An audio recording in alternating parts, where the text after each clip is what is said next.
I pledge allegiance to the flag of the United States of America and to the republic for which it stands, one nation, under God, indivisible, with liberty and justice for all. Thank you.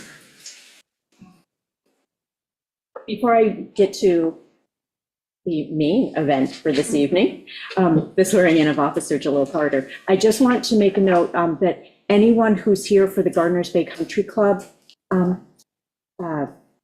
public hearing is going to be adjourned. It's going to be opened and adjourned. So if anyone's here for that, I wanted to not have them sit through the entire meeting to find that out. So that's it. So with that being said, we're all here today to swear in Officer Jalil Carter. He started in the academy last September, and went through training, 6 months of training there, and has recently completed his on-site, I know I'm saying it wrong, ride around with another officer, and he is now on his own. And we had hired him last year so that when Officer McGahee, who's also here today, retired, we had only a little bit of a gap in coverage for staffing purposes. So it worked out just about perfectly. So, Officer Carter, come on up. Got the oath of office for you. So please repeat after me. I, Police Officer Jalil Carter, I, Police Officer Jalil Carter, do solemnly swear do solemnly swear that I will support the Constitution of the United States, that I will support the Constitution of the United States, the Constitution of the State of New York, the Constitution of the State of New York, and the codes, rules, and regulations of the town of Shelter Island. and the codes and regulations of the town of Shelter Island. I will faithfully discharge the duties of police officer, I will faithfully discharge the duties of a police officer, abiding by the rules, regulations, and general orders of the Shelter Island Police Department, abiding by the rules, regulations, and general orders of the Shelter Island Police Department, and I will serve and protect the people and property of Shelter Island to the best of my ability.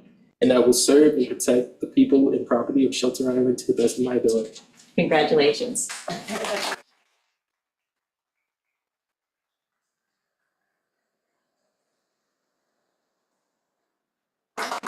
And here is a pin to place on you, and so I invite them up front. Get a look here.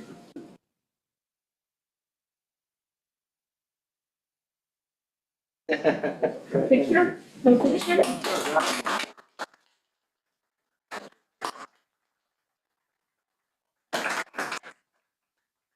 My name is Chief James.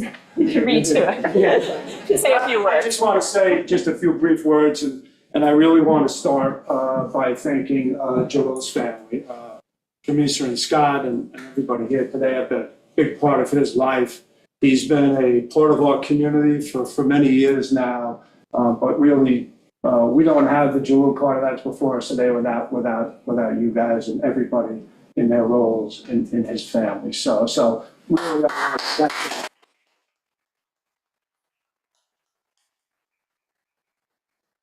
So with that said, we also can't get to where we are and remain a professional police department that delivers quality service to this town and community every day without the support of the town board.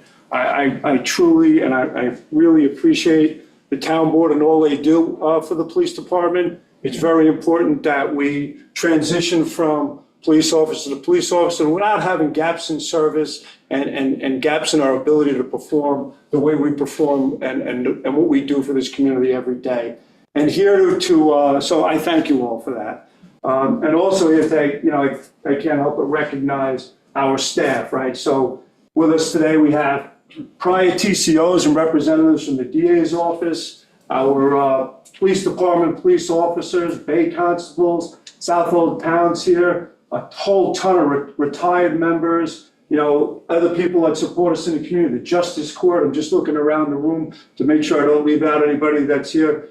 Pete Vielbig was one of our Bay constables. So look, we're a small community, but what makes us so good at what we do every day is our staff, right? And our support staff, and that including everybody in this room. So as a small town, we want to represent in the best of our ability Jalil, you have some great police officers and great people in other community aspects.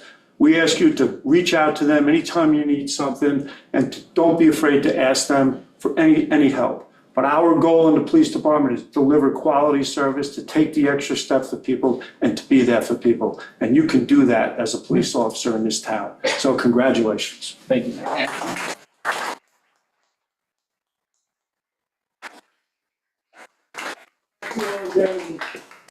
We'll get out of here. Congratulations.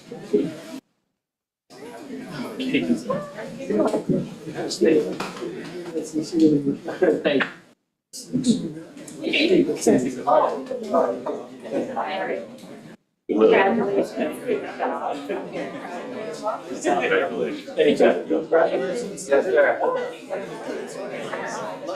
Congratulations. Yes, hopefully the party will still be going on when we get done here. Yeah, of course. Okay. So.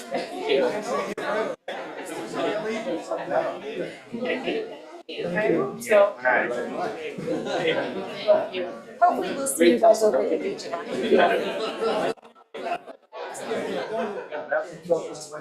I didn't get He's gonna take off me, son. Oh, you are?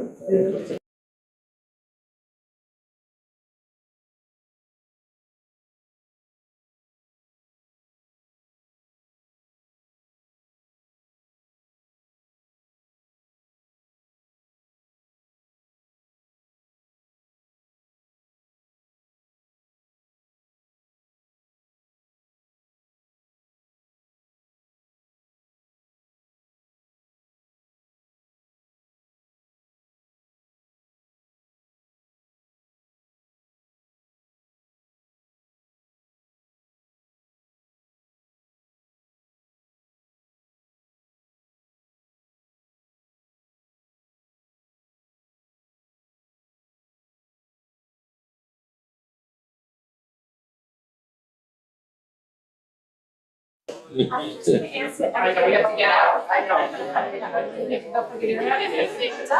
your people. Yes. This is more like it. It's always quick. People come to do the swearing in and then they move on to their next event. It's a party. This was on the Legion Hall after this. Right, so now to the boring part of the day. Amber, is there any correspondence? Yes, we received a letter from John Bennett. Just a little louder, because John Bennett. We received a letter from John Bennett. Dear Ms. Wilson, our office was recently retained by the Gardners Bay Country Club in connection with the above referenced application site plan. The public hearing is scheduled to be heard at the town board meeting on Monday, May 19th, 2025. As per my telephone conversation of May 19th, 2025, with the Honorable Amber Brock Williams, we require further time to familiarize ourselves with the file and submit supporting documentation with the board. Accordingly, kindly adjourn this application until June 9th, 2025. Very truly yours, John J. Bennett. Thank you. Okay.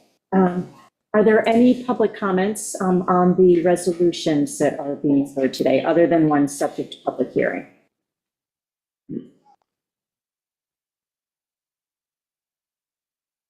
Okay. Then, Albert, if you could start us off, please. Whereas Amanda Elioff, 10 Cove Way, has petitioned the town of Shelter Island for permission to construct a 4-foot by 3-foot platform leading to a 4-foot by 10-foot stairway down bluff leading to a 4-foot by 10-foot platform with a 4-foot by 20-foot fixed ramp leading to a 4-foot by 53 feet 6-inch catwalk and a 4-foot by 30-foot L. Construct 3 and 3-foot wide access stairs on east and west sides of catwalk, install 3 ladders, and install 1 bench as per plans submitted by Costello Marine, last revised December 5th, 2023, and approved by DEC 7/5/2023, with modified approval on 9/26/2024. Now therefore be it resolved that pursuant to section 53-9 of the Code of the Town of Shelter Island, a public hearing will be held at 6:03 PM prevailing time on the 9th day of June 2025 in the Shelter Island Town Hall for all interested persons to be heard in favor of or in opposition to the proposed construction. So moved. Second. All in favor? Aye. Motion carried.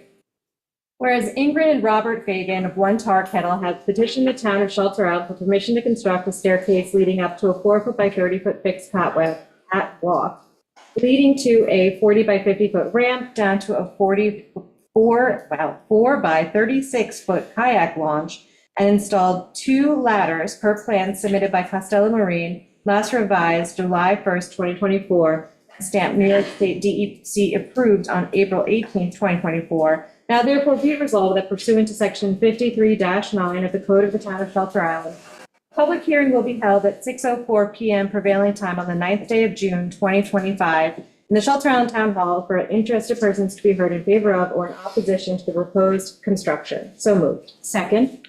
All in favor? Aye. Motion carried.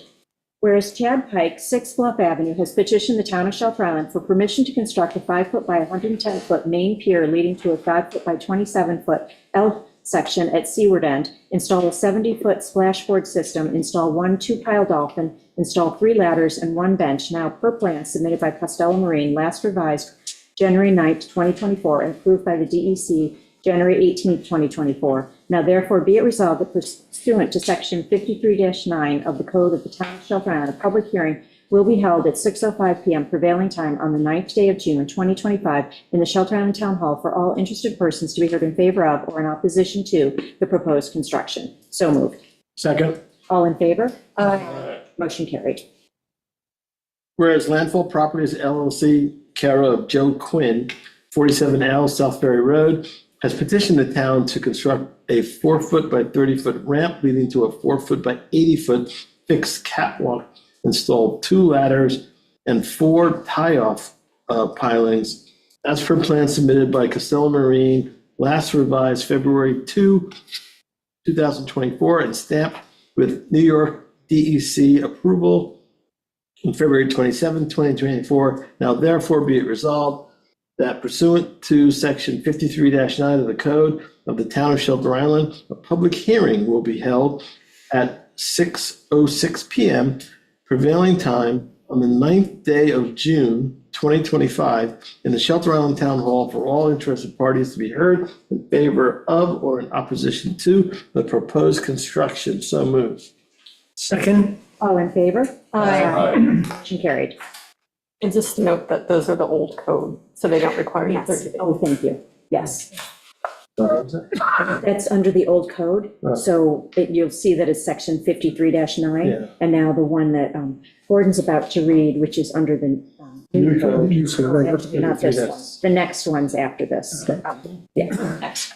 Be it resolved that the town of Shelter Island hereby directs that a public hearing shall be held on Monday, June 9th, 2025 at 6:07 PM to hear any and all persons either for or against a local law entitled A Local Law Amending Chapter 53 Docks, Article 3, Commercial Private Docks, Section 53-6, permit application of the Code of the Town of Shelter Island to require applicants for permits to construct, alter, modify, or repair a dock, pay to the town fees and deposits that are reasonable and necessary for the town to conduct its work in connection with the respective applications. Be it enacted by the town board of the Town of Shelter Island as follows. The local law is adopted pursuant to the authority granted by the Municipal Home Rule Law, Section 10, General Powers of Local Government to adopt and amend local laws.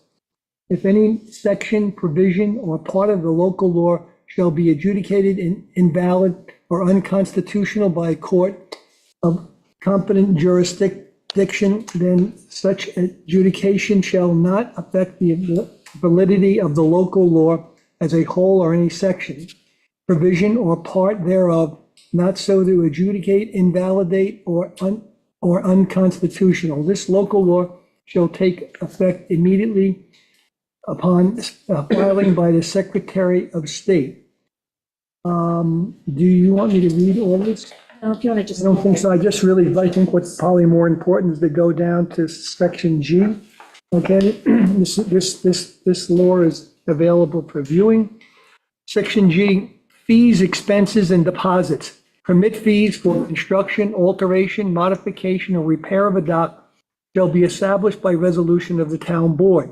Expenses in addition, applicants shall be liable for and shall pay the town for all of its expenses, reasonable expenses, and necessarily incurred in connection with the application, including without limitations all fees, costs, and expenses for engineering, legal, stenography services, environmental, and other consultant services, all recording fees that are assembled and necessarily incurred in connection with the application. The initial deposit other than one family and two family residential premises, the town board may from time to time by resolution establish and require deposit to be paid by the applicant in connection with the applications related to the properties that are other than one family or two family residential premises to secure the payment of the expenses required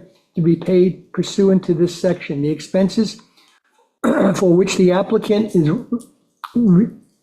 responsible shall be deducted from the deposit as intended, as incurred by the town. Additional deposit in the event from time to time that the amount on deposit with the town is reduced to 25% or its original amount prior to the final determination of the application, and receipt by the town of all invoices and expenses are required be paid pursuant to this section. The applicant shall deposit such additional funds as may be required to restore the amount of the deposit to 50% of its original amount. Refund of unused deposit in the event that the amount of deposit shall exceed the expenses required will be paid pursuant to this section upon the final determination of the application and receipt of the town of all invoices for such expenses, and unused portion of the deposit shall be returned to the applicant. So move. Second. All in favor? Aye. Motion carried. Whereas Robert Mallon, 10 Bluff Avenue, has petitioned the town of Shelter Island to construct a 5-foot by 20-foot ramp leading to a 5-foot by 90-foot catwalk, install 2 ladders at seaward end of catwalk, install 4 two-pile dolphins tie-offs as per plan submitted by Costello Marine, last revised November 15, 2023, and approved by DEC February 15, 2024. Now therefore be it resolved that pursuant to section 53-9 of the Code of the Town of Shelter Island, public hearing will be held at 6:02 p.m. prevailing time on the 30th day of June, 2025, in the Shelter Island Town Hall for all interested persons to be heard in favor of or in opposition to the proposed construction. So moved. Second? All in favor? Discussion. Discussion, yep. The WMAC really didn't consider judgment on this because the individual doesn't have access to the dock from their property.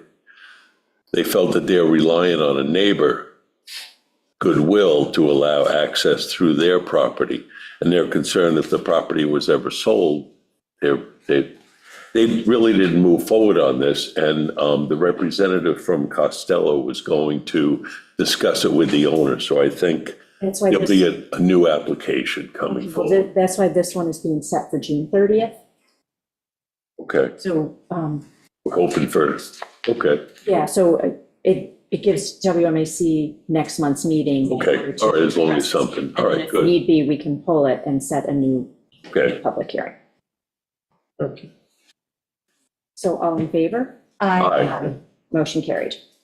Whereas XV Property LLC, care of Carrie and Kathy Titonis, 2 Charlie's Lane, have petitioned the town of Shelter Island to remove 16 piles and 192 square feet off the seaward end of the stationary dock, construct a 4-foot by 6-foot platform with a 3-foot by 12-foot aluminum ramp leading onto a 5-foot by 40-foot floating dock secured with 2 anchor piles, supply and install 4 tie-off piles and add 6 fender piles as per plans submitted by Costello Marine, last revised 6/24/24, and approved by the DEC on 11/19/2024. Now therefore be resolved that pursuant to section 53-9 of the Code of the Town of Shelter Island, a public hearing will be held at 6:03 PM prevailing time on the 30th day of June 2025 in Shelter Island Town Hall for all interested persons to be heard in favor of or in opposition to the proposed construction. So moved. Second. All in favor? Aye. Motion carried. Whereas Bradley and Brett Popens, 32 Little Ram Island Drive, had petitioned the town of Shelter Island for a wetlands permit to remove existing constructions and septic from within regulated area, all new constructions to be landward of regulated area as per plans submitted by Matthew Sherman, last revised December 12, 2024, January 22, 2025, and approved by New York State DEC April 7, 2024. Now therefore be it resolved that pursuant to section 129-7 of the Code of the Town of Shelter Island, a public hearing will be held at 6:04 PM prevailing time on the 30th day of June 2025 in the Shelter Island Town Hall, Shelter Island, New York, for all interested persons to be heard in favor of or in opposition to the proposed application. So moved. Second. All in favor? Aye. Motion carried. Whereas Robert and Elizabeth Jeffy, 19 Westmoreland Drive, have petitioned the town of Shelter Island for a wetlands permit to remove 2 existing dwellings, wells, septic, decks, and other typical residential construction. New work to include new 5-bedroom house, well, IA system, decks, swimming pool, stormwater control, other typical residential improvements, new swimming pool, and portion of deck and screen porch to be in adjacent regulated area less than 100 feet from the nearby wetlands, as per plan submitted by Matthew Sherman. Now therefore be it resolved that pursuant to section 129-7 of the Code of the Town of Shelter Island, a public hearing will be held at 6:05 PM prevailing time on the 30th day of June 2025 in Shelter Island Town Hall, Shelter Island, New York, for all interested persons to be heard in favor of or in opposition to the proposed application. So moved. Second. All in favor? Aye. Aye. Motion carried. Whereas on November 22nd, 2019, the town board adopted Resolution 518, Town of Shelter Island Grants Management Policy and Procedures, setting forth the composition duties and procedures of the Capital Planning and Grants Committee. And whereas the town wishes to update that resolution to reflect the current needs of the town, now therefore it is hereby resolved that the purpose, the town has established the Capital Grants Committee, CPG, and the CPGC will work with the town departments to identify and review grant opportunities, recommend whether the town should apply for such grants, monitor their grant awards or denials, project progress, request reimbursements, close out of projects and awards. The Capital Planning Grants Committee, the members of the CPGC are 2 appointed council persons, a town engineer, a highway town superintendent, a public works commissioner, and the police chief and emergency management coordinator. The CPGC will meet once a month or as deemed necessary by the chairperson. The chairperson will be appointed by the town board. Identification of grant opportunities. The town departments and the committee will monitor grant opportunities with the assistance of the town grants consultant. If needed, information on potential opportunities will be shared interdepartmentally with departments, the grants committee members, and grants consultant as applicable. The grant applications will be completed when 1, the grant opportunities will be presented to the town board by the CPGC for authorization. The town via resolution approves approves to apply for a grant and establishes the following. A grant programs. B, project information and background. C, grant amount to be applied for. D, the total project cost, the town's matching percentages and/or funding shortfall, and how such match or shortfall will be funded. Application of grants. Once the town board resolution has been approved, one, the CPGC will designate the parties to develop the grant application, considering the needed technical, financial, and operational, legal, and other aspects of the specific to the grant. Two, the CPGC clerk will maintain the completed grant applications. Three, the grant consultant will monitor the granting agency's timetable for award and denial. Award and denial of the grants. The grants that are denied will be reviewed by the CPGC for the understanding of such denial and consideration of whether to reapply in the future in a future grant cycle. Grants that are awarded will be presented by the CPGC to the town board for acceptance by resolution. Once the town board resolution has been approved, the CPGC will designate a project manager. The project manager will, one, ensure that all documents relating to the formal acceptance of the grant are completed and fully executed in accordance with the terms of the grant. Two, forward all fully executed documents to the CPGC clerk and the accounting clerk. Three, oversee the project and ensure compliance with the granting agency contract. Four, monitor the expenditures and coordinate with the CPGC clerk and the accounting clerk to reconcile them periodically. Five, provide periodical status reports to the CPGC monthly and to the granting agency as required. Six, when the project is completed or if the interim reimbursement requests are provided for, file such request under the grant terms. Review for speedy eligibility and with the accounting clerk reconcile to the town's financial system. Coordinate the obtaining of copies of all paid invoices for the requested submission. Forward copies of the reimbursement request to the CPGC clerk and accounting clerk. Seven, notify the CPGC and the accounting clerk immediately if expected reimbursements will not be received as scheduled. And eight, when the project is completed, file any closeout paperwork.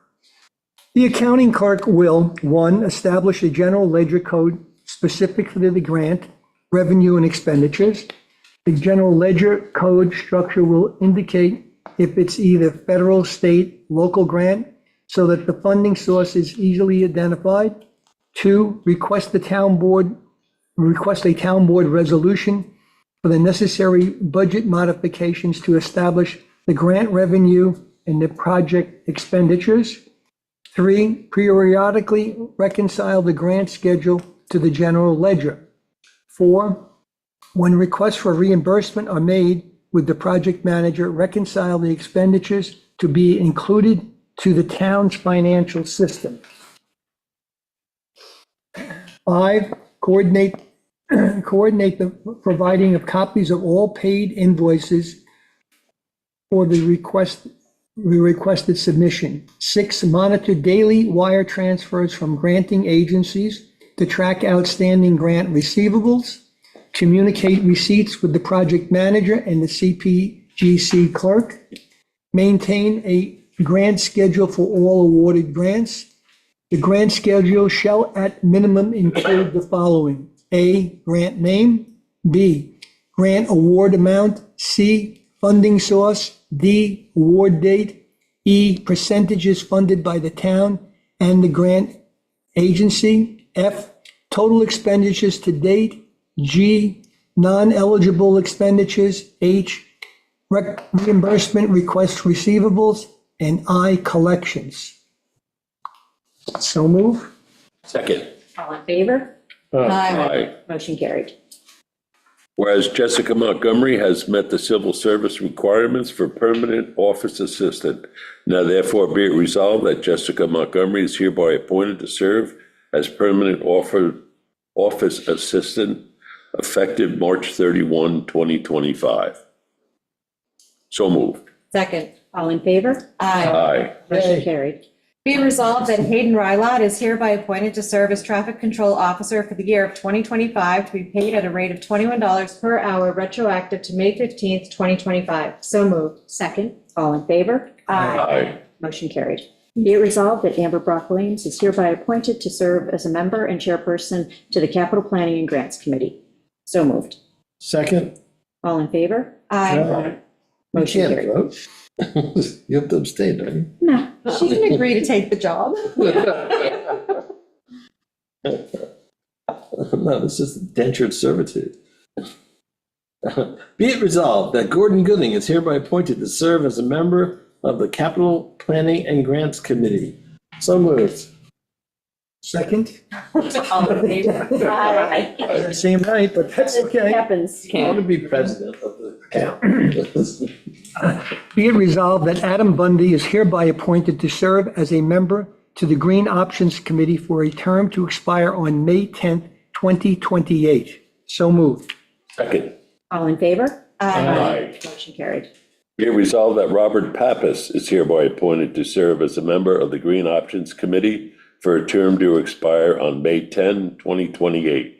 So moved. Second. All in favor? Aye. Motion carried. Be it resolved that Julia Weisenberg is hereby appointed to serve as recreation specialist to be paid at a rate of $30 per hour retroactive to May 3rd, 2025. So moved. Second. Second. All in favor? Aye. Aye. Motion carried. Be it resolved that Rosie Hanley is hereby appointed to serve as recreation aide to be paid at a rate of $17 per hour retroactive to May 3rd, 2025. So moved. Second? All in favor? Aye.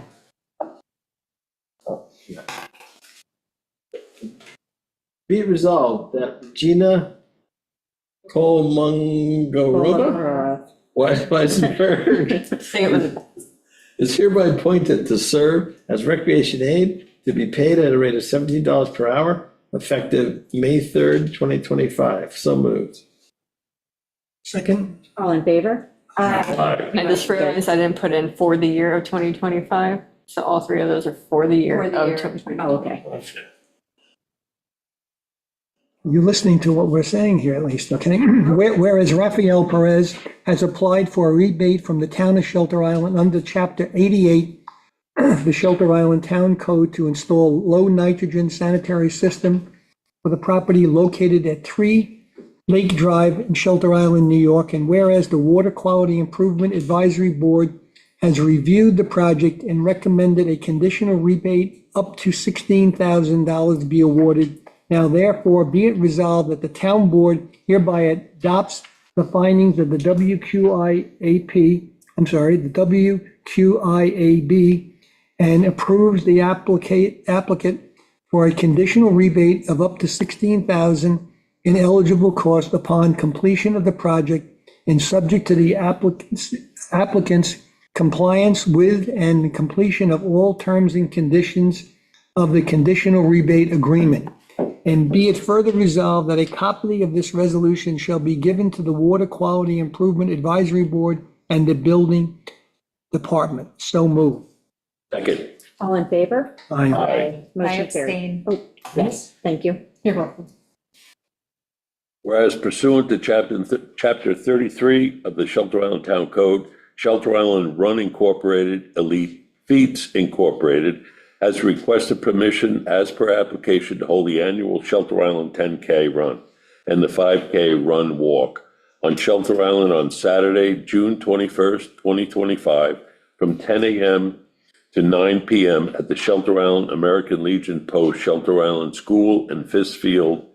And whereas the required documents have been submitted, and whereas pursuant to Section 33-2B2, the town board has determined that the proposed run and walk will benefit the town and no fees will be required for the application, police and highway costs associated with the event, and whereas said applicant has requested an exemption from the noise ordinance, and whereas the police department has responded that they are prepared to assist with the event as they have done in the past, and whereas the superintendent of highways responded that if there are any markings on the street, they must be washable, and any signage removed immediately after the race, and the highway department will coordinate any details with the racing committee. Now therefore be it resolved that the town board does hereby approve said event. So moved. Second. All in favor? Aye. Motion carried.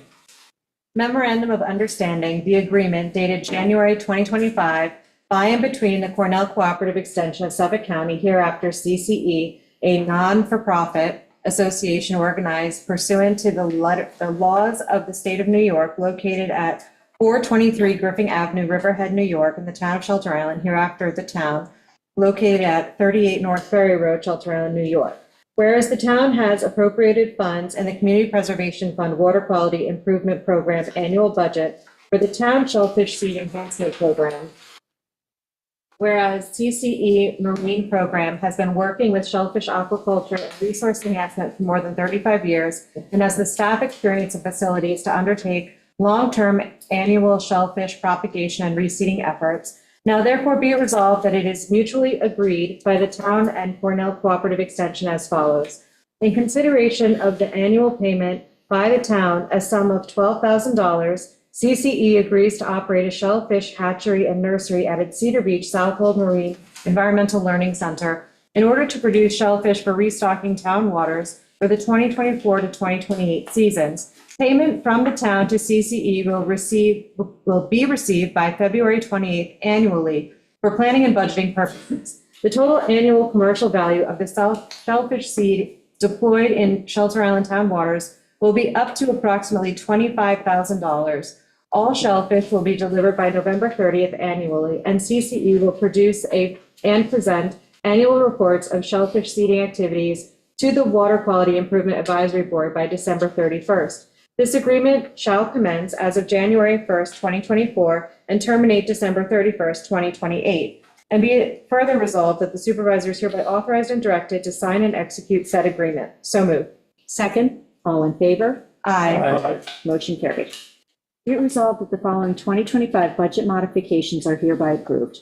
$11,612.08 increase to DA 2770 miscellaneous revenue to be funded by the reimbursement made by the Community Preservation Fund to the Highway Department for tree and trail maintenance, and a $3,841.88 increase to DA 5130.100 mechanics personnel services, a $4,803.20 increase to DA 5130.446 machine repairs, and a $2,967 increase to DA 5140.100 brush and weeds personal services, and $201.21 increase to A 2770 miscellaneous revenue to be funded by the reimbursement made by the Community Preservation Fund to the Highway Department for tree and trail maintenance, and a $61.23 increase to A 1490.101 Public Works Personal Services, and a $139.98 increase to the A 1490.409 Parks and Beaches. So moved. Second.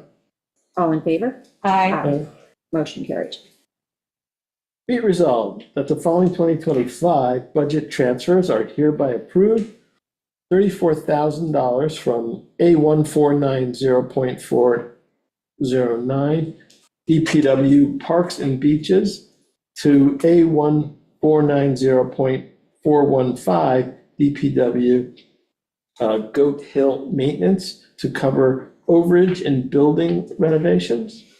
$10,600 from A1490.414 DPW Town Hall and other buildings to A1490.415 DPW Goat Hill Maintenance to cover overage and building renovations.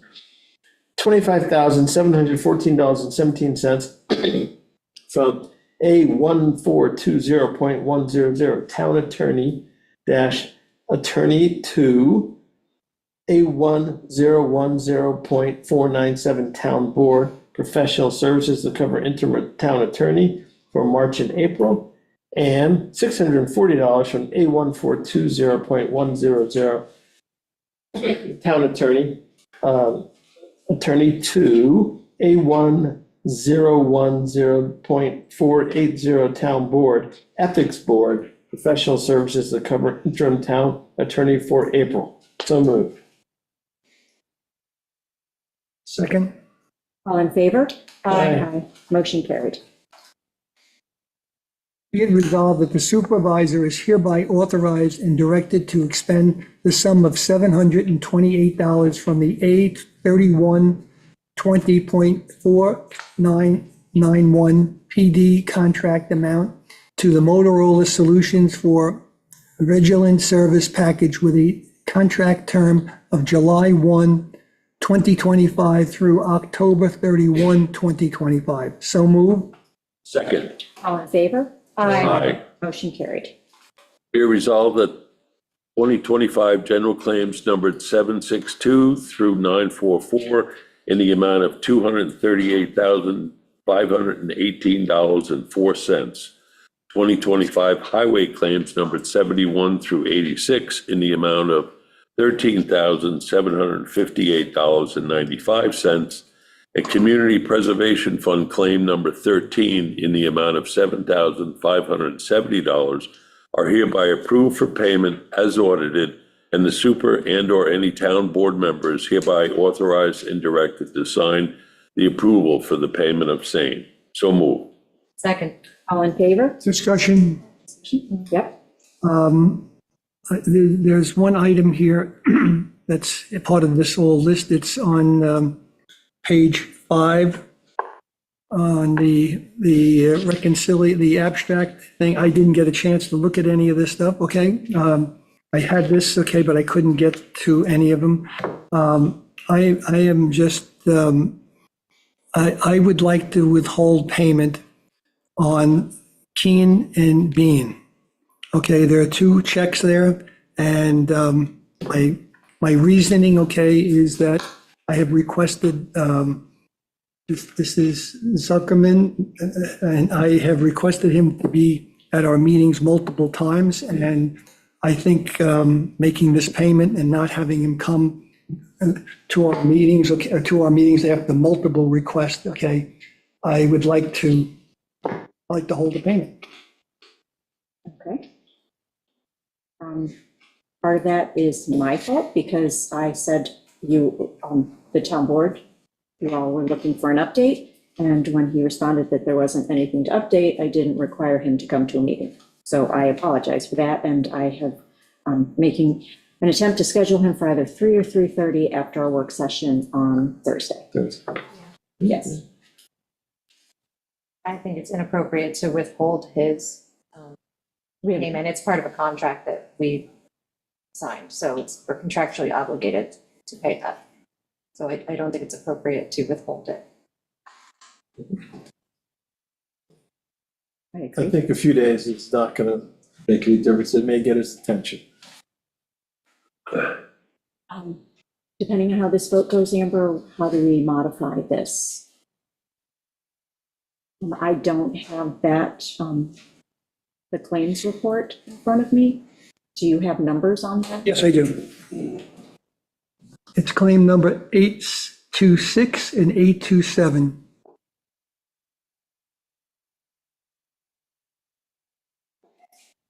It's for February and March. The Just, thing is, if you want to depends on how it goes. If you withhold it and then you release it, then the numbers stay the same. If we don't get it, you can't pass this resolution because that's the total of the. we've never encountered this before. What are the other 2 things? Well, I feel like this is something that should have come up before the meeting and should have been looked at beforehand, and then we could have addressed this prior to the meeting, and it could have been done in such a way that we could have denied one application with not the rest of them being. There's a lot off with the abstract. I'm just going to request that people read these before the meeting then, if that's the way. The report was received on Thursday. I had to travel out of town for a graduation. I returned last night. This morning I came in, I was looking for these documents, okay, and they were not available to me, okay? And I made every attempt to do that, okay? And on top of that, okay, I don't think we would have gotten to this particular point, okay, if there hadn't been multiple requests for his appearance before the town board. I think this has been going on a long time, and my feeling is I think we can go back to it. I don't know how you would do it, but I would love to see this man visibly, since we've been paying him on a monthly basis. He has a contract and he has a retainer with the town. I think he has an obligation to respond to the town board, okay? We're writing checks to someone who obviously has not responded to us, and this thing of not anything to talk about, that will be another conversation on Thursday. Who did you request the documents of today? Because I had them, but you never came to see me. Well, The abstract's been in our email since the 16th. okay, I usually go to Amber looking for them, okay? She didn't have them, okay? And then and Shelby was not in, okay? So I don't know who had them at that particular point. The only And I had a WQIP, I had a WAC meeting, okay, at 2:00. They were all on my desk, and I was Okay. sitting in the back of the room signing them. So you could have asked me for them. There was two. I don't think it really made any difference to me whether I even saw them, to be quite honest with you. I think that if it was a vendor, and even if I had seen them, okay, well, all it's going to tell me is what it was for. Okay, I'm just reacting, okay, for the lack of appearance. Right, instead of trying to assign blame, what are we doing? The only thing I can offer I a was gonna solution say- to is either pass it and have this aware going forward, or you're going to have it solved by Thursday and have a special meeting to pass And it. we would have to come out of executive session, go back into a public session, and then Otherwise, if you do a don't, resolution. So it's a lot of work. Okay, let's leave it this way. Let's leave it this way. I will go along with this thing, but I'm just voicing my concern, okay? So But going forward, I would I, keep an eye on it. Right. Because there's a lot that puts into this. If you hold the checks, the numbers don't stay the same and you can't pass the resolution. okay. So, listen, just be so noted what I've said here today, okay? And Thank I you. would request a heads up ahead of time, because Amber and I were working on the agenda Friday and then over the weekend for any comments. And so comments would have been appreciated, and Well, I guess, is this the right time to get into this conversation of agendas and Saturdays and Sundays? Okay, so then let's just let it, we'll get into that later on, but I'm okay, let's move forward with it, okay? And we'll, just so noted, okay? okay, so we can close discussion? Okay, all in favor? Aye. Aye. Motion carried. Okay. We will adjourn the regular portion of the meeting and open the first public hearing.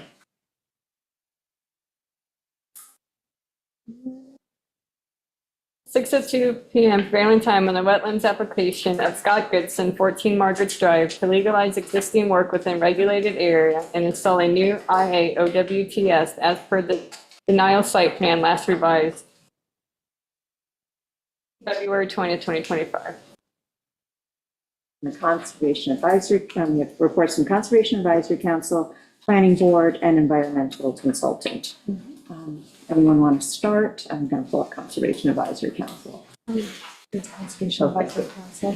Oh, okay. Read this one first then, and then someone else can be pulling up Planning Board. I got that. Excuse me. Their report said all the items listed in the notice of disapproval letter dated 8/5/2024 are code violations that the CAC cannot accept. These are all violations that the town board should assess for appropriate legal action. Number 2 is the installation of the IA system approved by Suffolk County Health Department should be immediately implemented as shown on drawing C1, last revised 4/11/2024. And third, recommend owner obtain inspection of all violations by suitable engineer before any CO is issued, including existing house and garage. And they voted to accept the plans as submitted with the above noted items 4-0. I have the planning board's report. Their conclusions and recommendations are as follows. Legalizing illegal expansion in the regulated area, whether it be done by a previous owner or current, would encourage continued lackadaisical permitting efforts and set a precedent for the future of insufficiency, limiting such development in our natural shoreline areas and protecting wetland health. We appreciate the installation of an IA system, but do not view it as a fair and sufficient mitigation to allow illegal expansion in the regulated area. We recommend the gazebo to be moved landward of the 14-foot contour. This would be coordinated with the building department and DEC if necessary. Its footprint would represent the 100-square-foot exemption. The pool patio should be cut back to the 2001 aerial view footprint. The fireplace and barbecue should be removed entirely or alternatively moved to outside the vegetative buffer. Remove any lighting that violates the dark skies law. Install dry wells to capture roof runoff that are sized for a 2-inch rain event. Remove the hot tub and deck installed in 2021 to outside of the vegetative buffer. The board may consider legalizing the hot tub and deck with the building department approval if all other items are corrected without exception. Create a vegetative buffer plan to move more sufficiently buffer the somewhat steep contour in the vegetative buffer where turf grass ends along the West Neck Creek side. Seek ways to work with the owner's engineer to economize the soil disruption from removal of illegal structures such as fireplaces, barbecues, and pool patio extension to coincide with possible placement of dry wells. The planning board is highly concerned that the town was aware of these blatant and egregious violations for many years but failed to force a resolution.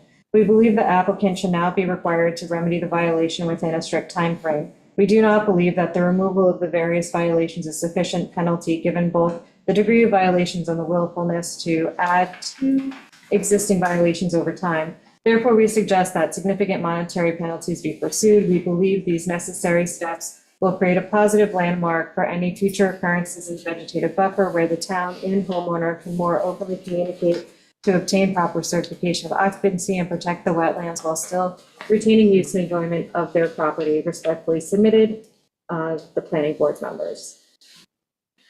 And I see Teresa Mason is on, so rather than me reading her report, I will let you summarize. Hi, good evening. Teresa Mason, your environmental consultant. I have prepared an advisory report dated March 10th, which is on record on the town's website. And generally speaking, I recommend that the gazebo be located landward of the existing swimming pool because the location atop the existing bluff crest will undoubtedly cause additional generation of stormwater runoff and gullying of the bluff crest and bluff face. The pool patio addition with fireplace, that's generally consistent with the existing structures in a relatively flat area. If you wish to approve that, I don't necessarily see that's an issue. And then the hot tub with the deck is located greater than 75 feet from the wetlands, so that is generally compliant with the code based on my review.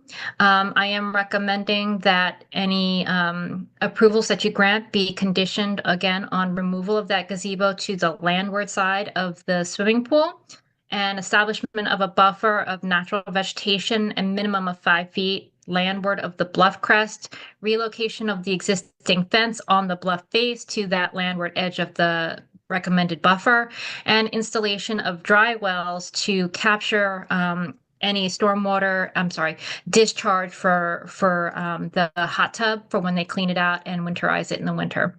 And that's generally a 4x4 foot dry well for that discharge capture.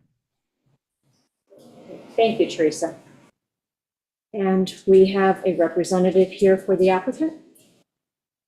Hey, good evening, Matt Sherman, Sherman Engineering and Consulting. I'm here with Scott Goodson, who's the property owner. I'll give you a real quick history of this property. It was in front of the town board several years ago. Mr. Goodson purchased a property with these improvements in place that are in front of the board tonight. Most of them were done over the course of 2 property owners ago. The property was originally developed in the late 90s, early 2000s. The house, swimming pool, small patio around the swimming pool, and then the coping around the pool. In about 2007, this new section of patio was constructed with a masonry fireplace, outdoor barbecue. That's completely within the vegetative buffer. At what point the town knew about that and started issuing violations, I'm not exactly sure. We just know that it was well known long before the current owner purchased the property. There is a DEC letter of non-jurisdiction for everything landward of the top of Bluff, which is most of the property. And then there is a DEC letter of violation and acceptance of the gazebo that's at the top of those stairs that are leading down to the dock. That gazebo has also been approved by the town. It's been approved by the building department. They used that up to one time 100 square foot exemption to approve the gazebo. So while I understand the concern that the advisory committees and Ms. Mason have about that gazebo, it is a completely legal pre-existing structure on site. One of the things that had come out of the first round of hearings that Mr. Goodson had on the property several years ago was there was a lot of back and forth about whether there would be more damage and more disruption to the wetlands, more harm to the wetlands by removing these improvements as opposed to leaving them in place. And one of the key things that people focused on was, what's the mitigation? You know, what can we do to environmentally benefit this property to the benefit of the property itself and the greater area, and leave it alone so we're not causing chances for more damage or for problems with it. And at that time, the main thing that everyone fell on was a new IA system. So they put that permitting on hold. Mr. Goodson got a hold of me. I designed a new IA wetland septic system to serve the house, got it approved by the health department, and that's when we decided to come back to the board and basically put the application back in front of the board again for a wetlands permit to ideally maintain all of the construction on site as it currently exists, and then use for mitigation of allowing that to exist, the installation of the new IA septic system. That septic system was approved late last year, and now we're in front of the board to start up the conversation again to see if the board will accept the plan as we're proposing, or if there's other modifications and adjustments you all would like to see in order to allow this thing to finally be put to bed. Regardless of which direction you go, a wetlands permit's going to need to be issued. If it's maintaining the existing development as it currently is, or if it's removing the gazebo or removing the patio or removing the fireplace, all of that needs a wetlands permit as well. So regardless of the direction that you want to go, we're here for basically the same thing. Let's get something agreed upon so that we can get this thing closed out, let Mr. Goodson get his COs, and then move on with owning the property. I don't know if the board has any questions for me, or if Mr. Goodson, we're here to answer whatever questions you all might have. Didn't write down the date. When did Mr. Goodson acquire the property? Do you remember? Yeah, 2020. Hi. Nice to meet you. 2020. 2020? Yeah, just during COVID. And you've done no work there? The only thing I did when I bought the property is we were uptown here with our lawyer and previous owner, and we reviewed the fireplace and everything that was extended, and we discussed what would be needed to either get approval by the town, which I was led to believe at that time would be relatively easy, or if ISO chose to remove it. That was one thing that started, which is why I bought the property, and the previous owner with our lawyer gave a, what do they call it, money escrow, of money aside to see this approved, or if I so needed, remove it. Then following that, I had a construction person fix some issues at the house, and I said, would it be okay if I put a jacuzzi in on the side of the deck? And he said, yes, no problem. His name is Joe Bacci. I hired him. He put the jacuzzi in. I then found out that was not appropriate. Other than that, the house is exactly the same, other than making improvements, filling in soil so that the land would be strong and some vegetation.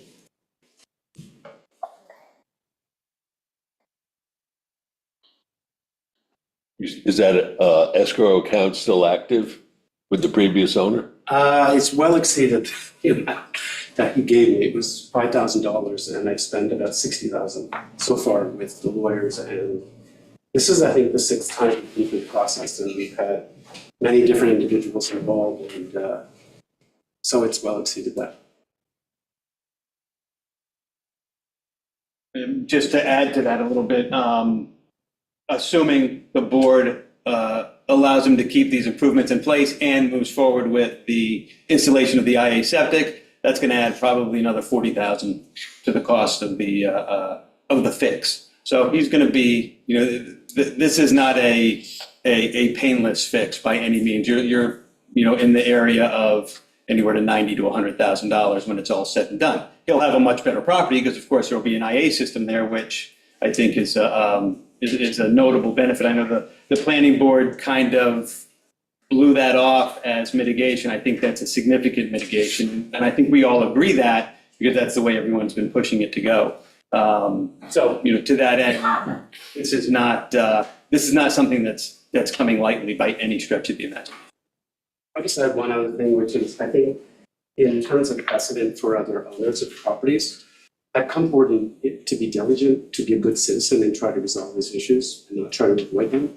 From the very moment I bought the property, I wanted to resolve these issues. And I think it's a good role model for other owners who are derelict. I can name a few I know myself who are saying, oh, I don't have to deal with these issues. I think it's a good example of somebody who does what needs to be done. Now, where's the distance, the hot tub and deck? Where is that in relation to the wetland? The hot tub and deck, that first red line is the 75-foot setback. That's the 100-foot setback. It's right between the 75 and 100. So it's about 85 feet off of the wetlands boundary. So there was no wetlands application for that installation? No, he was, Was there a building permit for that? I don't think there was a building permit. For the jacuzzi? For the jacuzzi. No. I don't think so, no. No, I was misinformed. I'm not particularly well versed in property management or ownership, and so I made that mistake. I apologize for that. And all the efforts I've made along the way were intended to resolve the issue as best as I saw fit.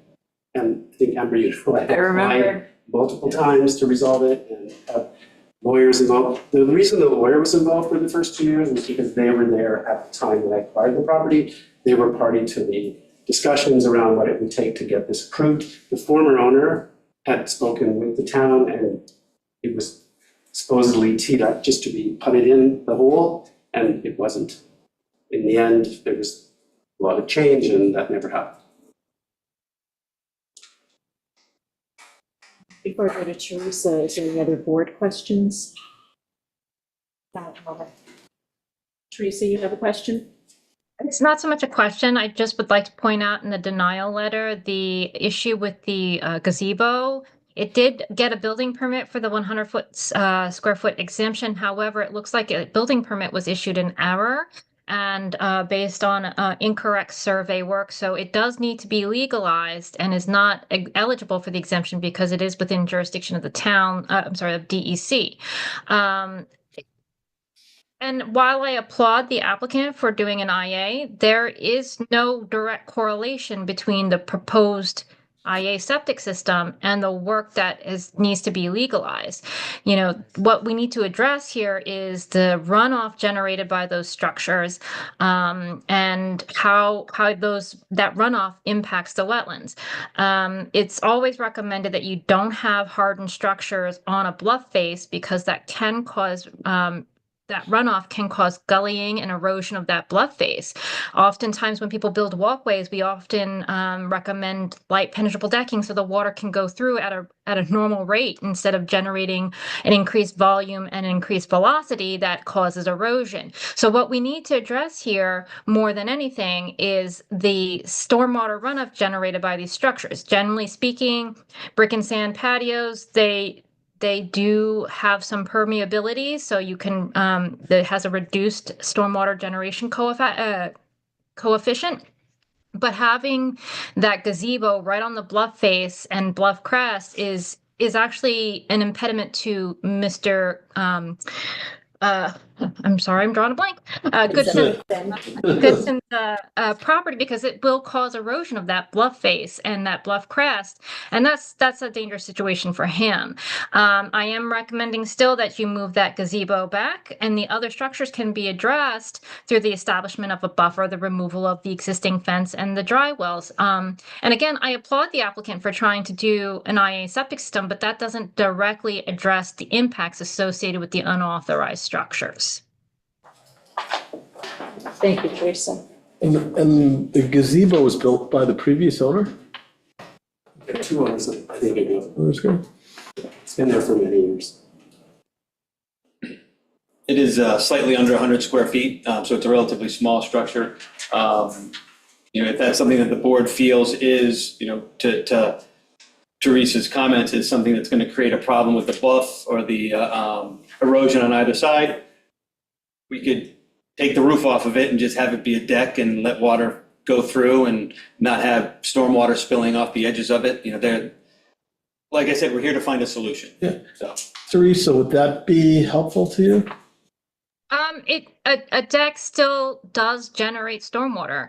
Generally speaking, again, when we have staircases down the bluff to allow for pedestrian access, we always recommend it be light penetrable decking with or open grate decking, so that the water goes through it at a normal rate, and that also the vegetation can grow up to prevent any gullying on or adjacent to the walkway. Having a solid structure there is still going to, regardless of whether it's a deck or a gazebo, it's still going to generate that almost the same amount of runoff. Maybe the coefficient for runoff would be slightly less. I'm not an engineer, I can't say that, but it's generally going to be similar. Obviously that walkway down to the bluff face is pre-existing, and you want people to have access. But at the end of the day, that the hard structure, the structure that's not open and allowing for permeability of stormwater is going to create gullying and sedimentation of the wetlands. If you take the roof off the gazebo and change the decking so it's permeable, does that help at all? Yes, that would help. Okay. Keep in mind that it's under two huge trees. Right? So the trees are on top of it. About this wide. It's literally a stairwell down to the dock for the boats are. The roof. Yeah.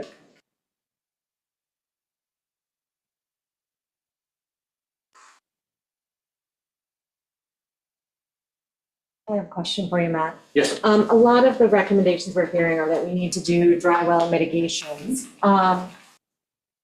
Where are you proposing siting dry wells? I was not proposing setting any dry Okay. wells. If the board would like us to design for a 2-inch storm, typical for the island, we can do that. There's not a lot of room because obviously the way that the house is situated, where the septic is going to be on that southwest side, we could put some dry wells in the area of the septic, just got to keep it that minimum, health department required distance away.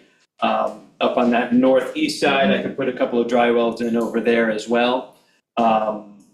We'd want to keep them out of the 100-foot setback, which wouldn't be too difficult on this site. Yeah, it's not really possible. Because I'm thinking if what Teresa's saying is that the pool and the pool decking is a problem. So you want, either trench drains or something on the water side to capture, and then you have to run off to a dry well. You're not going to be able to get a good pitch all the way past the 100-foot. Yeah, that I could do, the pool patio and the fireplace that we're talking about. I could certainly put a trench drain on what would end up being the southeast side. I'd have to go back and look and see how that's pitched. Yeah. But we could either put a trench drain on the southeast side or the northwest side and bring it over to a dry well that's just landward of the 75-foot setback. I can't get it past the 100, but I can certainly get it past. That's what I was thinking. You could probably go right past the 75, sort of between the hot tub and the property line. Yeah, exactly. Yeah. The only thing I would add there is, if you've been to the property, it's very forested. So there's a probably about 24 pine trees or spruce trees there. So I don't know how the root system is, but they've been there a long time. Yeah. In this area, yes. Yeah, that'll be good. And the hot tub, what do you want to do about the Well, hot I mean, the other thought is, could we ask them to do something like a swale? If you do like a berm with the swale, maybe we can capture the water before it hits the bluff and runs off, and then maybe you don't need to put in a dry well? Yeah. Teresa, is that possibility? So, one of the recommendations that I had made was the establishment of a naturally vegetated buffer, a minimum of 5 feet landward of that bluff crest. That would also slow down water from overland runoff. It would take up some of the excess nutrients too from any pesticide or fertilizer application. And then the dry well recommendation, coupled with the naturally vegetated buffer, I think that would address a lot of the issues. Again, a separate dry well should be used to well, maybe not a separate dry well, but a dry well should also be used for the discharge of hot tub and spa water. Should that area need to be revegetated, I'm sorry, that area, the structure need to be winterized. Right, okay. Yeah, I mean, you could probably use the same dry well for both, because it's right there. Yeah, we can just go into I the mean, pool that would and make yeah, sense. make it happen. Yeah. And you know, we're all for if the board would rather us do an additional non-turf buffer, as Ms. Mason was saying, I'm talking to the screen like she's sitting there. An additional non-turf buffer, like Ms. Mason is saying, regrading. I would much prefer to do stormwater control with grading and with plantings than with dry wells. It's just a much better way to handle it. So we could do a combination of those two things. I can provide a additional stormwater design for the board to consider. I would ask that if we're doing that we would do that rather than the IA system. Because as Ms. Mason points out, the IA system is good mitigation. It's not tied to anything else on site other than the house that's there. So the things that we're looking for approval for, there's no nexus between the IA and the patio, the gazebo, the stormwater system. The stormwater and the regrading, there is most certainly a nexus there. So there is a very real cause and effect for that mitigation. And just in the interest of, like we said before, the costs, he's going to be putting another 40,000 if he's doing the IA system. You're going to be putting another probably 25 to 30 if we're doing the stormwater, the regrading, the revegetation. So, you're from a cost standpoint, if you're looking at it from a punitive point of view, that the costs are kind of 6 one way, half dozen the other. He gets a better house that's legal, so. Yeah, in either condition, right, in either condition, yeah. We'll take the fireplace out in the patio if you want to do that. If you feel that that's a better solution, I'm not better, but if the question is remove the patio, the gazebo, and the fireplace, I'll do that. But it's not a. I mean,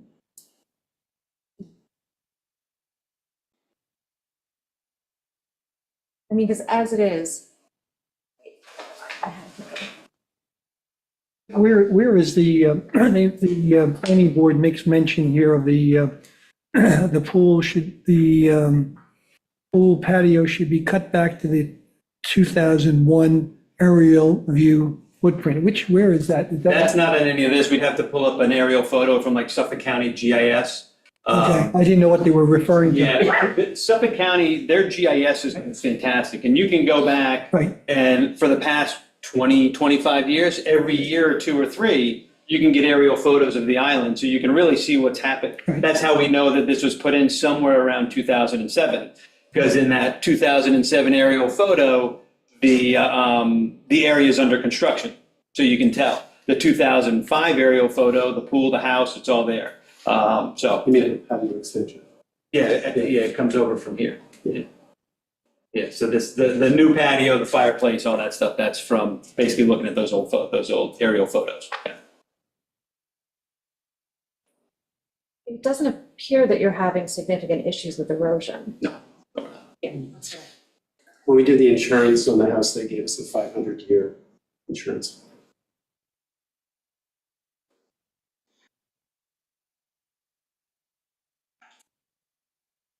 I'm just looking at this survey.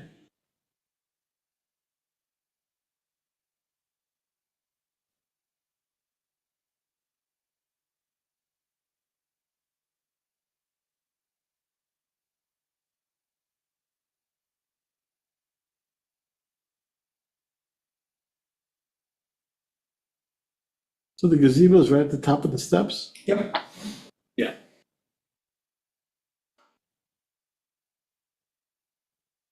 And actually, there's, on the photos, photo number 2 that I provided in our application, you can see it, it's on the left-hand side of the picture.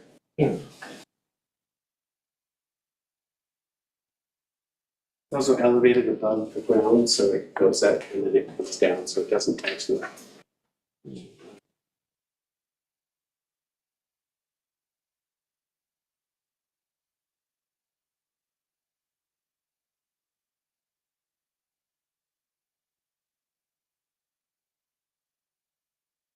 The hot tub's 85 feet away from, and it's removed because of more obstruction. Yeah, no, it's right here. It's right in the It's between middle of lines. the ARA. Right. I mean, I guess the question more for Teresa is removing it once versus any runoff, although it is a Well, hot tub, so it's and a small Yeah, footprint. I think the concern with the hot tub is if you're draining it, it should go into something, and not just run off Yeah, along, so, combine it with whatever solution you have for the pool, the patio. Right. Fireplace. right. Right, so if you put a dry well by the hot tub, you can capture both the pool and the hot tub in the same dry well. Yeah, take the top off the gazebo and make the decking permeable, or lose it altogether? There are some pretty big trees over by.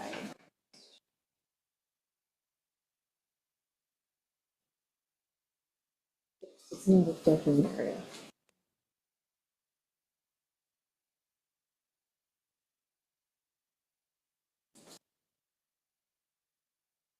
I'm also looking at it on GIS, just so that I can have all the visuals. Oh, that, The town does, if you're looking at the town GIS, it doesn't have the same catalog of photographs that the county does. But we do have the 2001, which is, That's a good, yeah, that's good, yeah. it's the one right before, it's before all the trees grew too. Actually, one last point I forgot to make is, when I did first buy the property, what I was told when I was at the town with representative at the town and the person who sold the property and the real estate agent, Seth Meyer, was that the only thing that wasn't sealed was the fireplace. I found out subsequently after coming to the board that there was an issue with the patio and so forth.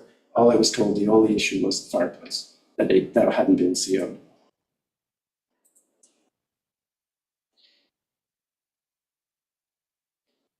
I do have the 2024 aerial photographs. If I could share my screen, I can show that to you. Yeah, you're You're good, good. Teresa.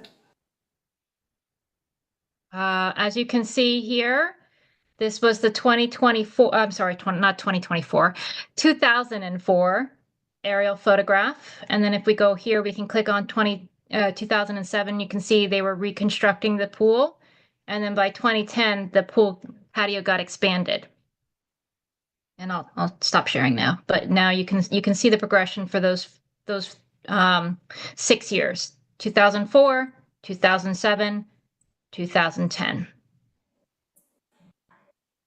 all before Mr. Goodson's. Yes. I was born in 2008.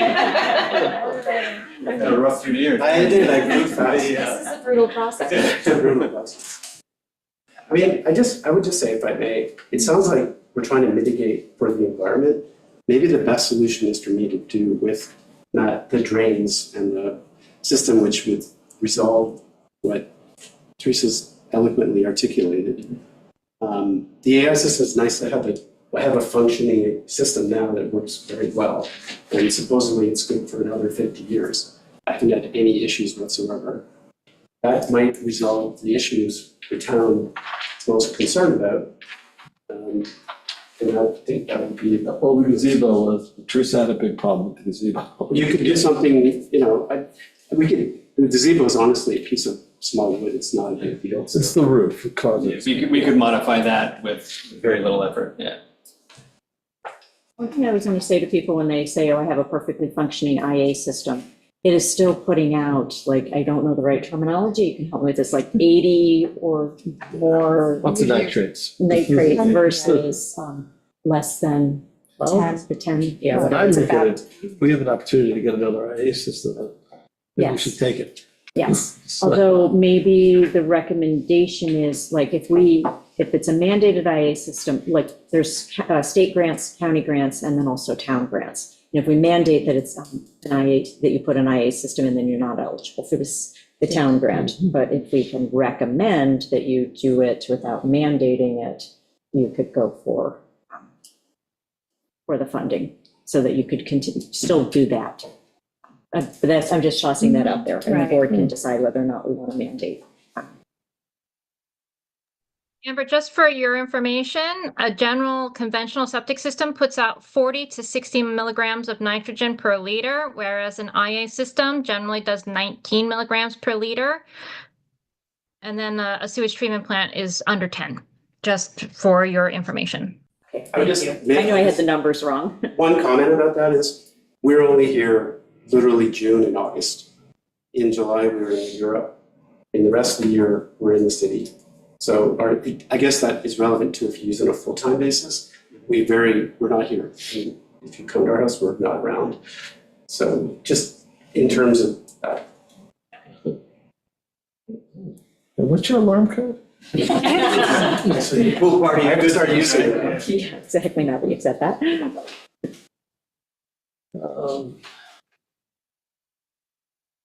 And you heard July and August full-time or just partially? It's usually my wife and I. We have two boys. They sometimes come, but they're usually not here. Those 2 months up, you're here. We're here probably 3 weeks in August and weekends in June, stuff like that. Not a lot. Trying to think of the cost benefit. So do we want to see new plans on how to mitigate some of these issues? Well, I think we need to be clear on what we want to see. I think, Well, we've offered the increased vegetative buffer, which I think is a good solution for Yep. slowing. gazebo with no roof and permeable decking, little pool patio and fireplace, trench drain to dry well, and we can add in the hot tub. Yeah. Normally what we would do is we would say what our stipulations and restrictions are, and then they go back and do it, and the building department has to make sure that what they present in revisions meets what we have put forth. And I'm just trying to give them some guidance. It's another one of those situations where I just want to. Teresa, Because he's not did responsible. you have that 2001 aerial? You want to see the 2001 aerial again? Yes, please. Okay, hold on one second.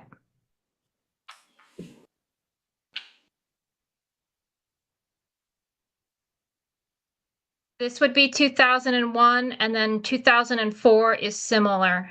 You can see that's 2004, 2001. So no work appears to have been done in Right. 2000, between 2001, 2004. Is that sufficient? Can I stop screen sharing? Could you just go to the next year? Okay, this would go progression. Okay, so that's 2001. Right. This is 2004. This is 2007, and the swimming pool was under construction along Right. with the pool patio. And then by 2010, you have the expanded pool and pool patio. Okay, thank you. He thought that was a Welcome. Looks like you've got about 2020. 1 foot of coping Mhm. on the, we'll call it the west and east side, the creek side and the landward side, and then the extended patio on the, what would be the north side then toward the barbecue, or the fireplace. Like I said, he didn't do any of this, and except for the hot tub. If you want to fine him for the hot tub, feel free. But think we should look for a solution. I actually agree with Matt Sherman for a change. Coming around. Coming around to the dark side. Seeing the light, my friend.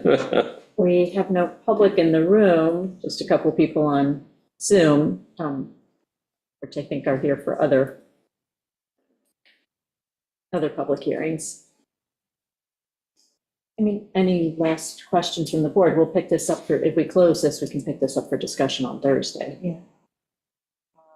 I don't know, I'm just trying to, in my head, I'm debating whether disturbing the ground for trench drains around the pool is worth, maybe just adding a thicker vegetative buffer, because, it doesn't make sense to disturb something that's already pretty well vegetated, and there isn't significant runoff issues at the moment, like they're not having any problems, and it's been there for a while, so So you think the vegetative buffer might be enough? I do think it might be enough, yeah, because there aren't any issues now. I mean, if we want to change the gazebo, fine, but I just don't know that like trenching all around, bringing in machinery, tearing everything up is going to help the situation. If we can do it through just plantings and, maybe creating like a swale in the corner so that collects the water in it naturally. Albert, this is your neighborhood. Yeah, I mean, I live here around the corner, whatever. Yeah. I would like to go back and look at this again. Now that I'm hearing Matt and Mr. Goodson speak, I want to go back and look. Put my eyes on it again. Okay. Oh, to the house. Yeah, I'll go with you. whatever you want, whatever. Now, my question is, would you want to adjourn this, go look, and then reopen the public hearing, or close this, go take a look before we have our discussion on Thursday, or push it off? Or next Tuesday or the. Right, yeah, or the next one, to give enough time. When will we come back at this? Well, if we were going to close today, my thought would be to put it on for Thursday, but. This Thursday. Yes, but if we need time because we want to go look at the property before then, we could push it off till after Memorial Day. I'd like to go with Thursday. I'd like to conclude. I'd like to take a look at the property myself, okay? And if we can do it Thursday, is that okay? Yeah, we're here at your, at whatever you guys want to do, yeah. What are you saying, you want to look at the property Yeah. Thursday No, I'll take, make sure beforehand? beforehand. Okay, yeah. Discussions. And so we'll So we- discuss it on Thursday? Yes. So we close it So we close Discuss it, it on put it on the Thursday. agenda. Thursday morning, you guys will go have a look. One more question. If we go and look and then we see mitigation measures, then Matt, you can facilitate those? Absolutely. Even if we close the hearing, that won't be an issue? As long as you keep it open for written correspondence or for a mitigation plan. Okay. Then that will give us the opportunity to provide that information to you. Okay. Yeah, absolutely. Hey, other than the hot tub, you didn't do this.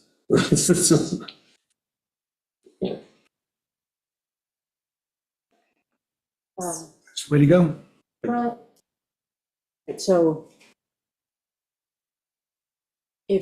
so when the visits are made, if you have more, like you want more testimony from the applicant, then we can't close the public hearing? Or do you think you'll be sufficient just knowing what kind of mitigation? I think Matt would be able to speak for Mr. Goodson at that time. Would you be able to speak to him? Or that still precludes You can't any have that testimony? conversation. Yeah, if we close the public hearing, then that's it. Can't take any. Because we have to have any of these conversations in a public hearing. All right, then I don't think we can close it. I don't feel comfortable closing it. Amber, I look to you. Could we adjourn it until Thursday and have a special on Thursday to reopen the public hearing? So that way, any questions could be answered then. Otherwise. All right, that's viable.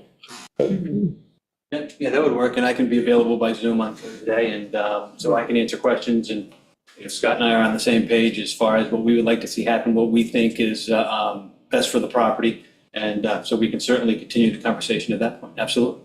Yeah. I think mitigation. Oh, yeah, absolutely. Yeah, I mean, this is, and Ben said it a couple of times, this is not a problem he's created, it's a problem he's purchased. And, I don't need to repeat what we've already said, but I will. Scott has mentioned a couple of times that, he's been actively trying to solve this problem since he's owned the property. So this isn't somebody who's trying to, dodge responsibility or kick the can down the road and let it be somebody else's problem. So we'll continue on that same vein. I understand that. That's so the IA will be put in, or I got lost there. That's up to the board as to what you all want to see as mitigation. What I'm recommending and what we're requesting is really a one or the other. We can put in an IA system as mitigation for approvals, or leave the IA systems out and do regrading, stormwater control, things along those lines as mitigation for approvals. I think that doing both of those is, that's really going above and beyond anything that would be considered true mitigation, and it's, it becomes punitive at that point, and then the question is how punitive is reasonable. Because obviously, there things were done wrong here, whether they were by Mr. Goodson or not, so, some pain is appropriate, absolutely. We're already at a significant amount of pain just going through the process of trying to get this approved. You had me until you said IA systems are punitive. No, in this specific instance, it would be, if it's on top of the stormwater control. You should probably speak to your attorney as to whether or not it would be appropriate and to require the IA as mitigation, and whether or not you're legally covered if that's the way you wish to proceed. Andrew, can you speak to that? Candidly, I can't. I've never encountered this before. I'd be happy to get back to the board and discuss it with Mr. Leventhal before Thursday, but I didn't anticipate this as an issue to arise at this meeting. No, totally reasonable Thank you. response. And we appreciate an answer by Thursday if that's possible. Yes, if you could coordinate with Steve, that would be appreciated. I will. Thank you. We can and we're not closing the hearing, so we can bring it up. Right, Yeah. exactly, yes, yes, and we'll give him a heads up. Okay, just one other question. As far as some of us wanting to come to the property, schedule it with one of the two of you, or just? I'm there now for the next year this week, so I just dropped by. Okay, all right. If you leave your number with Christine on the way out, I then. can just show up. I mean, the only thing is, I'll leave it. Yeah, preferable What to. time on Thursday are you thinking about going? So, Not Thursday. I really would prefer to do it tomorrow if possible. could we do it tomorrow morning? Yeah, tomorrow morning. Nothing's better than right now. Yeah, and just keep in mind, no more than two at a time. Correct. Yes. Yeah. So it's not because of public meetings, yeah. All right, so why don't you two go then? I mean, I'd love to go. but No, guys- you and I could go a different time. What time do you want to come tomorrow morning? At 9 o'clock? Who's coming? I want to find out who's the late, I know who's late and who's early in the morning, so. I hate morning. Okay. How about early in the morning? Is I'm not up at early? 5. Is that too early? It's fine. Want to do 8:30? Let's make it at 9. This way, Hanging around to go, but. All right. you don't have to have it. Because I haven't- What's that? No coffee. Don't put on the coffee. Want a coffee or what? And we'll see tomorrow. Albert, you okay for 9? Yeah, yeah. Okay. Oh, sounds good. Thank you. I had a couple of questions. but- We're gonna come at 11. Tomorrow? Yes. Yeah. Let me just check my schedule. And you don't even really need to be there. Okay, If you're that's okay with them fine. going to Yeah, the meetings. that's totally fine. Yeah. Okay, all right. Okay, good. All righty. Perfect. Okay, so then I'm going to, we'll adjourn this to Thursday, 1:05 PM. So what we'll do is we'll open the work session and then adjourn the work session and go into a continuation of this public hearing. Great. So I'll make Thank you very much, we it. appreciate it. Just Second that motion? All right, all in favor? Thank you. Yeah. Carried. Okay. All right, Amber, we'll open up the public hearing for chapter 111. Good night. Oh, good night. Thank you, Thank you, Teresa. Yeah, Teresa, thank you. Proposed local law entitled, "A Local Law Amending Chapter 111 Subdivision of Land Section 111-28 entitled A Local Law Amending Chapter 11, Subdivision of Land, eliminating Chapter 111, Section 111-28.1 of the Code of the Town of Shelter Island to require the applicants for subdivision approval pay to the town fees and deposits that are reasonable and necessary for the town to conduct its work in connection with the respective application.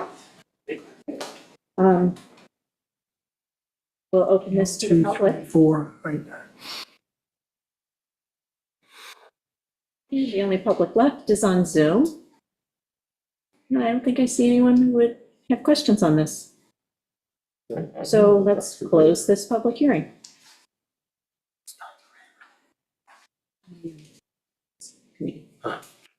There's no public at all.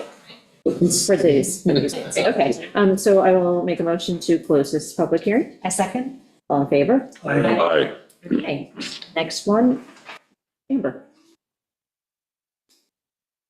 Proposed local law entitled A Local Law Amending Chapter 60 Environmental Quality Review, Section 60-10 of the Code of the Town of Shelter Island to require the applicants in matters involving environmental quality review paid to the town fees and deposits that are reasonable and necessary for the town to conduct its work in connection with the respective applications. I will open this up to the public. And not seeing any hands. I'll make a motion to close this public hearing. Second that motion? All in favor? Aye. Okay, next. On the proposed local law entitled A Local Law Amending Chapter 129 Wetlands, Section 129-6 of the Code of the Town of Shelter Island to require that applicants for wetland permits paid to the town fees and deposits that are reasonable and necessary for the town to conduct its work in connection to respective applications. I'll open this to the public. And seeing no hands, I'll make a motion to close this one. Second? All in favor? Aye. Proposed local law entitled A Local Law Amending Chapter 109 Site Plan Review, Section 109-14 of the Code of the Town of Shelter Island to require that applicants for site plan approval pay to the town fees and deposits that are reasonable and necessary for the town to conduct its work in connection with the respective applications. I'll open this one to the public. Seeing no hands, I'll make a motion to close this one. Second? All in favor? Aye. All right. The proposed local law entitled A Local Law Amending Chapter 133 Zoning of the Code of the Town of Shelter Island by adding Section 133-34.1 to require that applicants for special permits, variances, or zoning changes pay to the town fees and deposits that are reasonable and necessary for the town to conduct its work in connection with the respective applications. I'll open this one up to the public. And seeing no hands, we'll close this. I'll make a motion to close this one. Second? All in favor? Aye. Okay, next. On the proposed local law entitled A Local Law Amending Chapter Ethics, Section 8-18 to provide that no member of the Board of Ethics shall otherwise be an officer or employee of the town. I will open this to the public. I know, I was going to say, He was, but maybe he had a. yeah, he might have had it, yes. Ask Christina, she may know. Did he step out? Okay, oh, Bob, I see he's unmuted himself. Oh, okay. Go ahead. Just state your name for the public. Bob Braver from the Ethics Board. I just here to support the motion. Oh, good, thank you. All right. All right. There being no other public comment, we will close this public hearing. I'll make a motion to close this. Second. All in favor? Aye. Okay, next.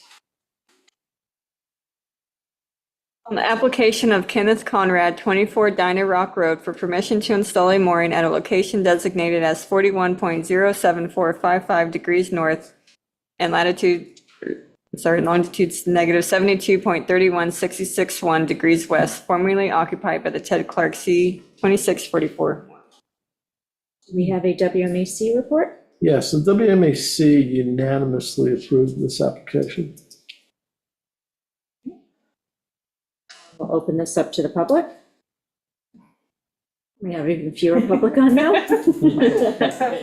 I will make a motion to close this public hearing. Second? All in favor? Aye. Bless you. Okay, next. On the amendment to the proposed use of Suffolk County Community Development Block Grant 2024 funds by transferring $60,000 from construction costs for ADA compliance at the police department toward the 2024 ADA ramp at the handicapped and the handicapped access to Shelter Island Country Club. Just further comment on this. It has to be posted for 30 days. That will run out, I think, June 1st. So if we're going, we can have discussion after that and then decide what to do. And Ken Lewis is working on getting quotes for getting the handicap ramp installed. Okay. And is this capital improvement part of the lease? No, It's ADA compliance. But is that our obligation under the lease? yes, yeah. Right, open it up to the public and seeing no hands raised, I will make a motion to close this public hearing. Second? All in favor? Aye. Motion carried. And lastly, we will open up the public hearing for Gardeners Bay Country Club site plan review application. And then I would like to make a motion to adjourn it to June 9th for the applicant's request. Second that? All in favor? Aye. Aye. All right, so we will leave the public hearings and go back into the regular session. And we have resolutions for after the public hearings. Yep. Next, we left off with, Albert read the last one, so let's start with you. Okey dokey. I just find my face. What page are you on now? On page 14. 14. Here we go. All right. Whereas Kenneth Conrad, 24 Dinah Rock Road, petitioned the town of Shelter Island for permission to install a mooring at location designated as latitude 41.07455 degrees north and longitude negative 72.31661 degrees west. And whereas a public hearing was duly held on the 19th day of May, 2025, for all interested persons to be heard in favor of or in opposition, now therefore be it resolved that the town clerk is hereby authorized to issue a permit for the aforementioned installation. So moved. Second. All in favor? Aye. Aye. Okay, I'm going to abbreviate this because this one is on, well, the following resolutions are on file at the town clerk's office and online. Whereas the public hearing was held on Monday, May 19th, 2025, for any and all persons either for or against a local law entitled the Local Law Amending Chapter 111, Subdivision of Land, Section 11128, and eliminating Chapter 111, Section 111-28.1. Now, therefore, be it resolved that the town board does hereby adopt local law number 3-2025, entitled the Local Law Amending Chapter 111, Subdivision of Land, Section 11128, and eliminating Chapter 111, Section 111-28.1 of the Code of the Town of Shelter Island to require that applicants for subdivision approval pay to the town fees and deposits that are reasonable and necessary for the town to conduct its work in connection with the respective applications. So certain sections were removed and expenses were added in, as well as a deposit, an additional deposit if the amount on deposit drops below 25%. Refunds will be made of unused deposits. So moved. Second. All in favor? Aye. Motion carried.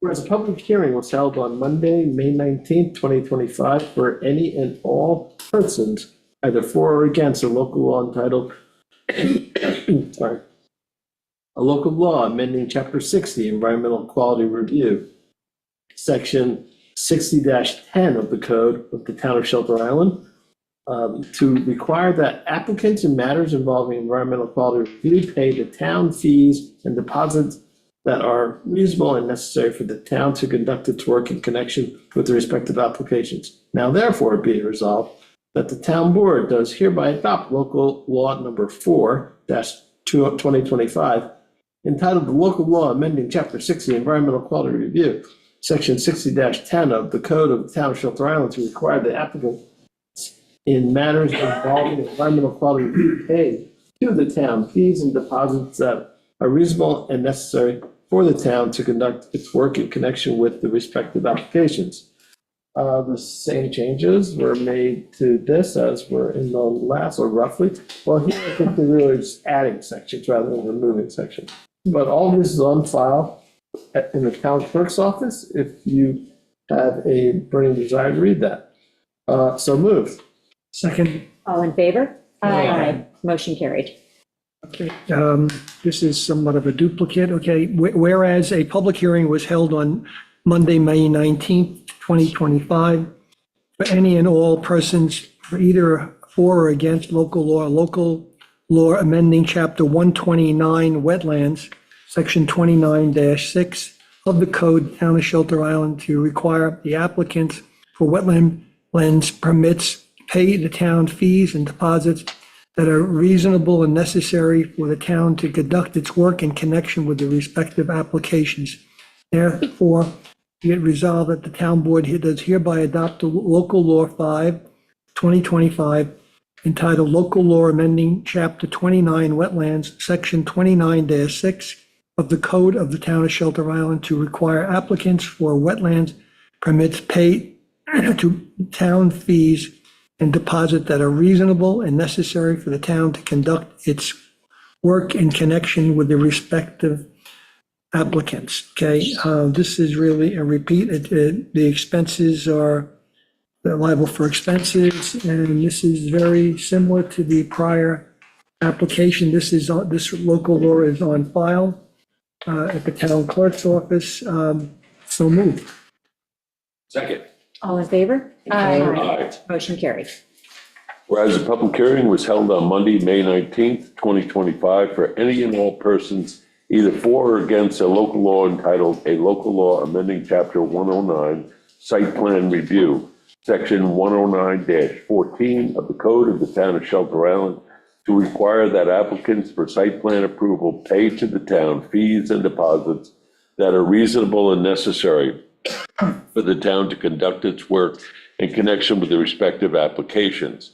Now therefore be it resolved that the town board does hereby adopt local law number 6-2025 entitled A Local Law Amending Chapter 109 Site Plan Review, Section 109-14 of the Code of the Town of Shelter Island to require that applicants for site plan review pay to the town fees and deposits that are reasonable and necessary for the town to conduct its work in connection with the respective applications.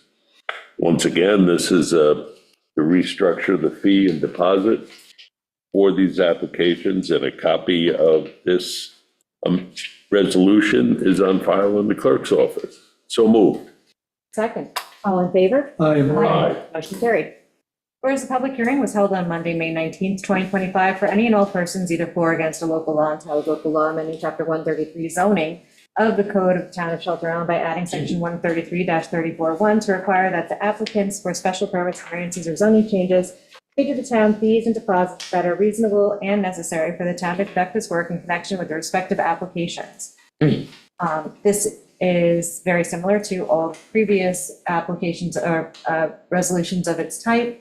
This adds that the application fees, expenses, initial deposit, additional deposit, and refund of unused deposits are now part of the town code.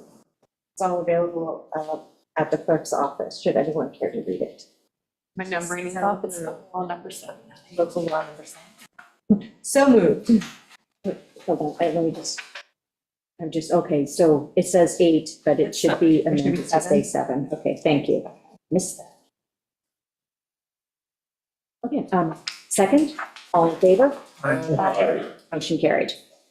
Whereas a public hearing, I'm not going to read this entire resolution either. It is available at the town clerk's office. I will just hit the highlights. Whereas a public hearing was held on Monday, May 19th, 2025, for any and all persons either for or against a local law entitled A Local Law Amending Chapter Ethics, Section 818, to provide that no member of the Board of Ethics shall otherwise be an officer or employee of the town. Now therefore be it resolved that the town board does hereby adopt local law 8-2025, entitled A Local Law Amending Chapter Ethics, Section 8-18, to provide that no member of the Board of Ethics shall otherwise be an officer or employee of the town. And we have removed a majority of such members shall be persons other than town employees, but the board shall include at least one member who is a town employee. That's out. And now it reads, no member of the Board of Ethics shall otherwise be an officer or employee of the town. So moved. Second. All in favor? Aye. Motion carried. Great. We will open the meeting up for any public comments, No public. right? Unless the reporter has anything. Okay. I will entertain a motion to close the meeting. So moved. Second. Say the motion first. I was going to say, I was anticipating. Okay. All in favor? Aye. Thank you, everyone. Have a good night. Thank you. Good night.